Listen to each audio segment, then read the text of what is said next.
Hello and welcome to another month, another Just Apply book review session. This month, we are covering the book A Parable of a Homemade Millionaire. As you know, I cover these sessions specifically for personal development or skill development. There's no fiction that is covered here. Although the name of this book has the word parable in it, let me tell you, it inclines toward personal development. There's no, as such, just a storyline, all right?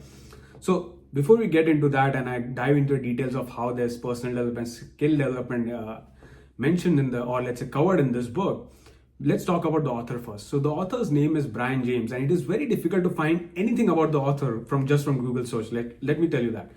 But the book introduces the author as an accomplished professional that has held management and executive positions in healthcare and finance industries for about 35 years, which is a big accomplishment, I would say. He's an accomplished author, motivational speaker, and an award-winning salesman, helping people with personal development and professional development. That's really has been his core journey, I would say. Has been president of 3 companies that are still active today, has been also recognized for various charitable contributions. So the author has been quite involved in a variety of activities, and I can see from his background, though it is very difficult to find the author over internet, which was a little strange actually. Just from a Google search, you can't really find the author. I had to type the author's name and the book name, and still I couldn't find much about him. So it was an interesting deal, although the book has very interesting information. So we'll cover that. Now, let me introduce the book. Okay, what's the general idea of the book? See, the book itself covers, in my opinion, a perfect example or a testament to a mentor-mentee relationship, specifically portrayed in a scenario which I would call fits perfectly for a network marketing business model.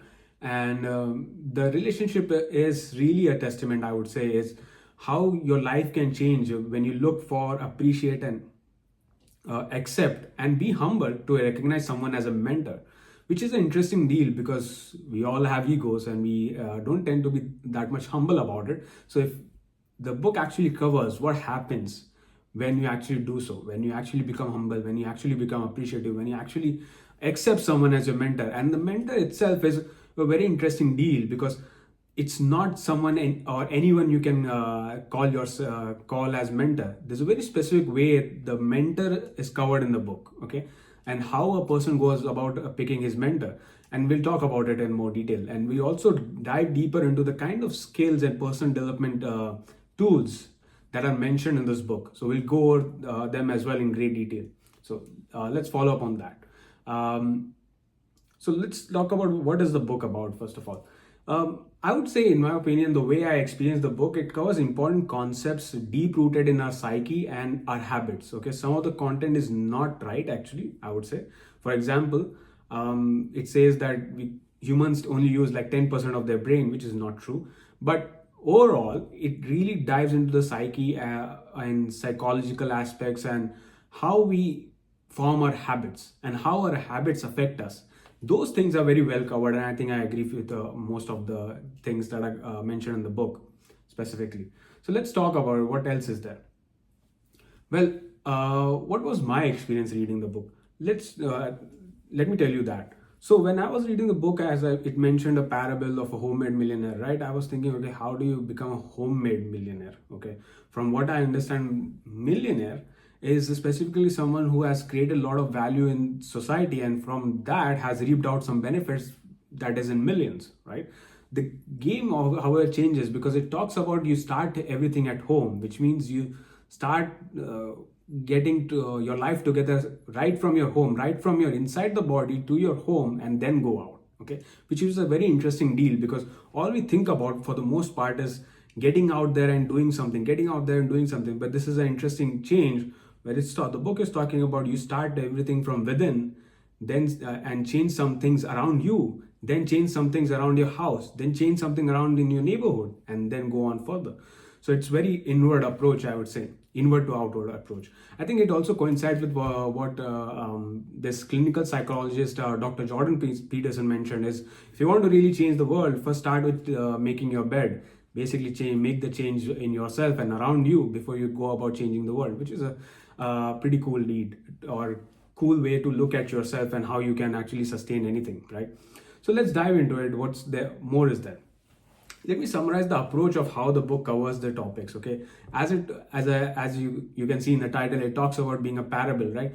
I feel I personally feel that it is a parable, but it has some truth behind it. When I say truth, is I mean that the characters themselves mentioned in the book and portrayed in the book have some truth behind them. Okay, those are real life characters. What I felt, because the way they have been written and the way I have explored certain businesses, certain environments, it kind of fits into a scenario of what would I call a network marketing business model. Okay, and how it portrays into life and how it changes lives. So I'm pretty confident on that part that there is some truth behind it, behind the characters, let's say. Okay, now it is a parable, so it is covering a relationship between a mentor and mentee, and how one goes about identifying that one person can be my mentor, and more importantly, when he identifies the person as a mentor, he is submissive in the sense that he has questions, he has doubts, and he challenges the mentor. But everything is very respectful, and in the attitude of learning, nothing is to challenge just to put someone else down. So the approach changes where you are not looking at things from a different perspective of learning and gaining things from the other person while being, let's say, having the humility to know that you don't know everything, which is a very rare quality, and we usually don't admit that we don't know certain things, right? And that's where the book talks about how do you pick a mentor as well, because the book clearly doesn't show what types of qualities you should look for in a mentor. But here's the thing, a subtle approach on how that person of the story goes about picking a mentor. The person's name is Jonathan here, and Jonathan identifies Michael as his mentor. Now, how did he identify Michael as a mentor? Well, he saw what was missing in his life. He also saw what Michael had in his life. Okay, and he made a direct connection of what he could have. Now, the only reason that was made was that Jonathan was not thinking of how bad my job is, let's say how bad my life is, and just to fix those simple issues. No, Jonathan started appreciating the overall quality of life that Michael had, which means relationships, which means connections with other people, which means in general wealth as well, how much wealth has been created, but also how much respect one has, how much knowledge one and wisdom one has. So you kind of went into appreciating every single quality, not just one particular aspect. Let's say maybe if you're working in technology field and you might think, okay, your manager could be your mentor. Well, not so. Manager might succeed in maybe in the technology field, but may not have the overall success or in life that you might aspire to, or you should aspire to, right? And that's what the biggest change you have to make, because that's what the book covers in the character Jonathan, is how he made the decision of accepting Michael as the mentor. Okay, and it was so subtle that the relationship is almost implicit. Okay, it is not explicitly stated, Michael, can you be my mentor? Okay, or from now on, Jonathan, you are my mentee, nothing like that. Okay, but it's an implicit transition from someone who just meets a person, then becomes an acquaintance, then becomes a friend, and then starts to appreciate the other person so much so that becomes a mentee and submits to learn from the other person. Let me tell you, submits to learn from the other person, not submits to, let's say, become a slave or something like that. The connotation is very different, so you have to be very careful about understanding the meaning behind the word. Submission doesn't mean slavery here. Submission just means that you're submitting to learn from the other person. That means you're challenging only to learn, not challenging to put the other person down. Okay, so let's go from there. What are the concepts explained in this book? So there are multiple concepts and multiple, let's say, theories or practical application explained in the book, which kind of goes well into the human psyche, and you have to get into practice to actually see the results out of them. So the first thing the book talks about is a concept called locus of control. Now you might think, what the heck is locus of control? Well, here's the thing. You identify two things, right? There's IQ and there's EQ. IQ is intelligence question. EQ is emotional question. Now, emotional question is where is one way of understanding how you deal with challenges in your life in general. Okay. For example, when it's a locus of control, what does it mean is that people have either internal locus of control or external locus of control. Locus of control is only meaning that how are your reactions when things happen to you. Okay, when things happen around you, how are your reactions? Are your reactions affected by the external forces, meaning how things are around you, and how things are with you, or you are always happy and content in what's going on. Okay, you're not affected, your mood is not affected. Okay, you are content and you are moving on with your life because internally, okay, you are in control. This is what is meant by internal locus of control. So what the book addresses, that if the people have external locus of control, which means your mood is affected by what your boss did or how your colleagues act, and that affects your mood for the day, then you have an external locus of control, which means your happiness is in control of the other person. It's not in your control. On the contrary, internal locus of control or having internal locus control means that your happiness or your mood is not dependent on what others are doing or what other things are happening around you. You pretty much are in content of what's going on and what you are doing, and you're confident in it to move on, right? That's what is meant by internal locus of control. Now the book talks about having internal locus of control, because unless you have internal locus of control, you cannot do anything, okay? Or rather, you cannot succeed, because every single thing will bother you, because life is life, everything happens, things happen, bad things happen. So it can always happen to you. So how do you have the control in your life all the time? I remember this particular incident because when I had my first startup, or I worked with the first startup, the entire team had we called ourselves Golchi, which is group of high learning curve individuals. What I mean is that they all had very high emotional questions, because it doesn't matter how much money there is, or how they're living, or what kind of situation was going on around them, what was going on with their family. They all were happy and content and ready to put on their best. They all had very sound internal locus of control. And that's what I would call them high learning curve individuals, or high performance players, because they could perform at the highest level despite of all the challenges, which is a great thing, and which is what is meant by having internal locus of control, which we should focus on. Absolutely. The other thing the book talks about is visualization, and visualization in the sense of how do you speak and how do you think about certain things in your life. It covers a very interesting example, and which basically it covers up to a point of having parents, when their kids don't listen to them, the parents' general tendency is to actually scold the kids, right? Or let's say be angry at their kids. Now, it gives an example. When you tell a kid, don't shut the door or don't slam the door, all the kid visualizes is the slamming of the door. So the kid might not listen, because in his mind, it's being affirmed that slamming the door is one thing that he has to do. Okay, the don't part is not getting registered. Instead, the book talks about an alternative, saying that the door needs to be closed gently, and it covers it because there's left side of the brain and right side of the brain, and people who are more inclined towards the right side of the brain, they visualize things more. Okay, so if you say don't slam the door, the person in right side of the brain who thinks more with the right side of the brain is thinking of or visualizing the door being slammed shut. But if you change your language in such a way that you say the door should be shut slowly, now the kid is visualizing the door to be shut slowly. So that's the important concept, that the visualization changes the actions, okay, and that changes the outcome. Important thing to note is that visualization affects these things, okay. So the book covers a very important principle, is that your visualization should be always positive. Okay, only then it will help you act positive, which will help you act, or let's say gain results, which is what you want, right, out of anything. So that's the important concept of visualization.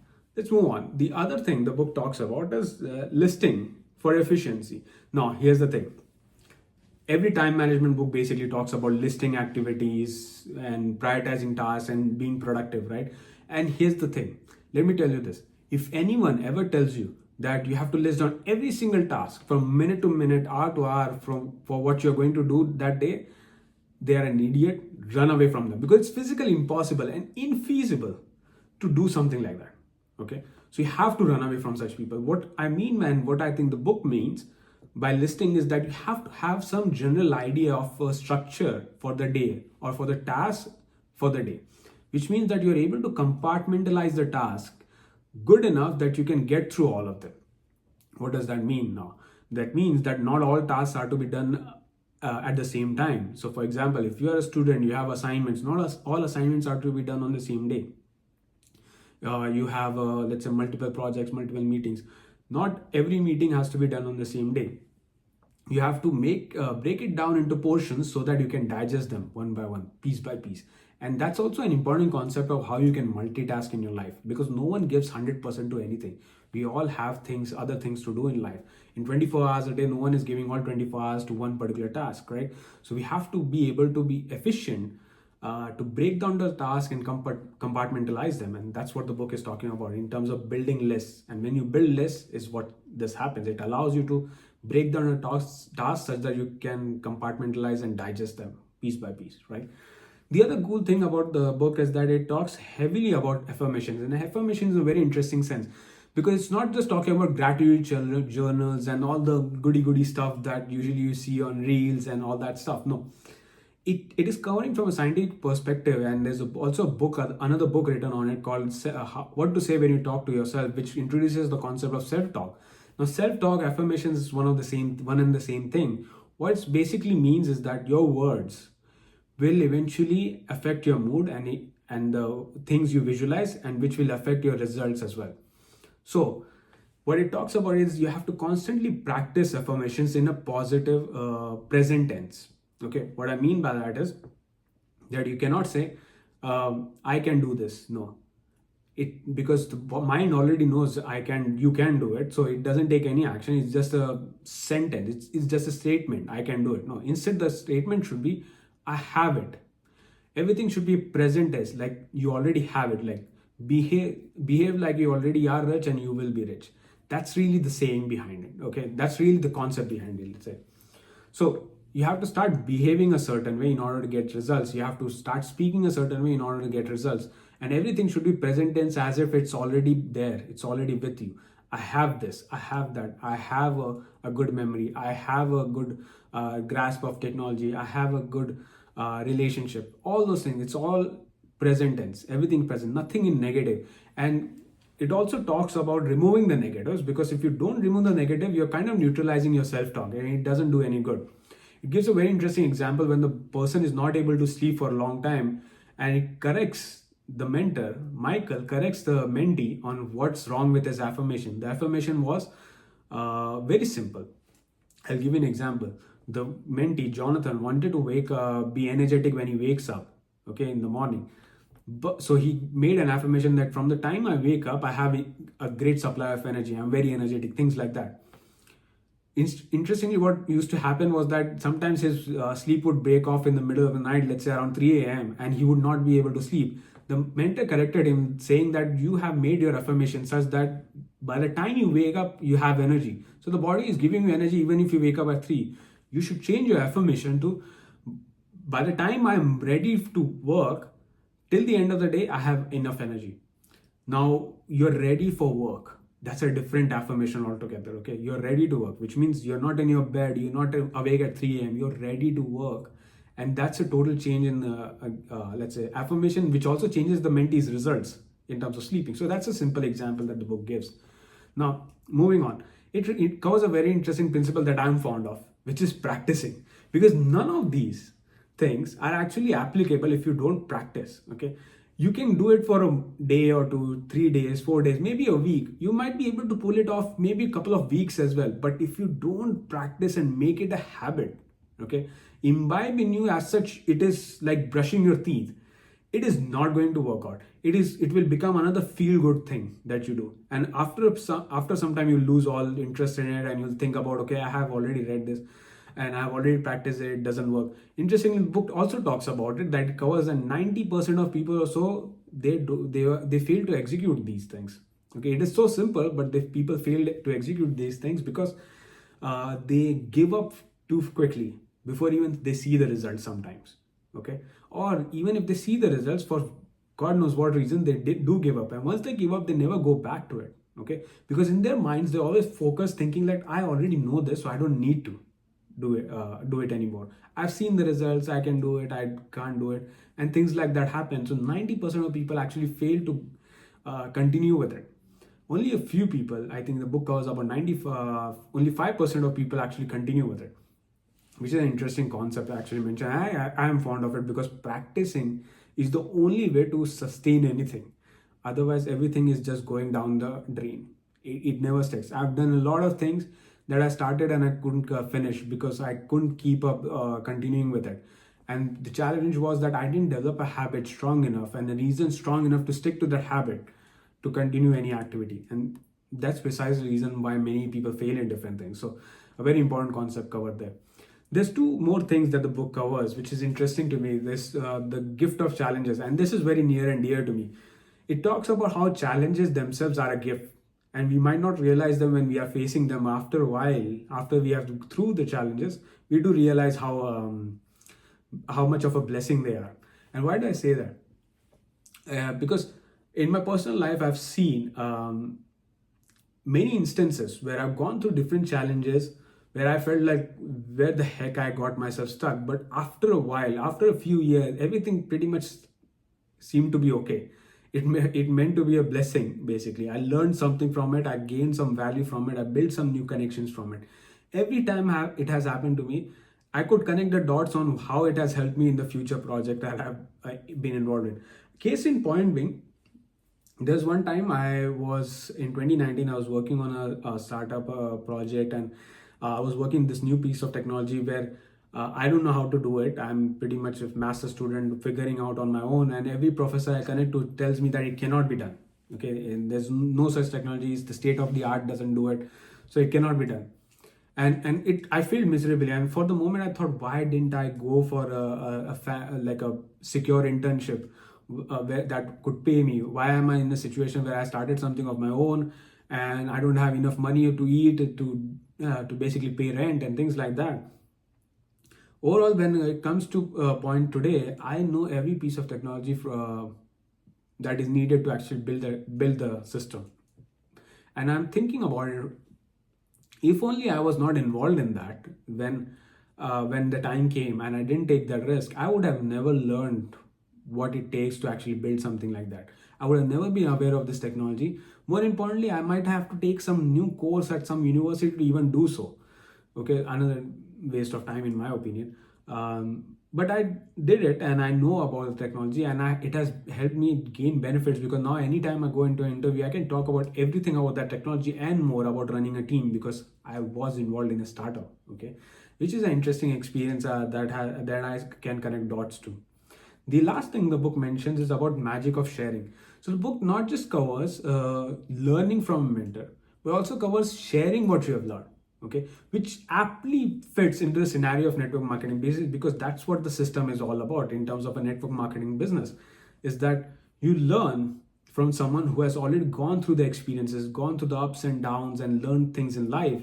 You learn from that person. Okay, you add your experiences and you teach other person that. So you teach more people about these principles and help them become successful.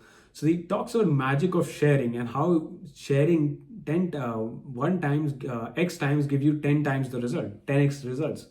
Okay, you will always get more than you give. That's really the principle behind this chapter, magic of sharing. Okay, so this is what the entirety of what book covers. Okay, I agree with pretty much everything the book shares. Okay, because the magic of sharing principle has been dear to me, because the more I have taught, or the more I have helped people, the more cooperation I've received, and that is a collaborative cooperation, not a fearful cooperation. And people are not fearful of me. Okay, they're collaborative. They want to help, and the only reason that has happened is because I have given something in the past. It is not money. It is just my time. It is my energy, and it is my help. That's all, and which is very crucial concept that we tend to miss sometimes. So that's all I had to share on that.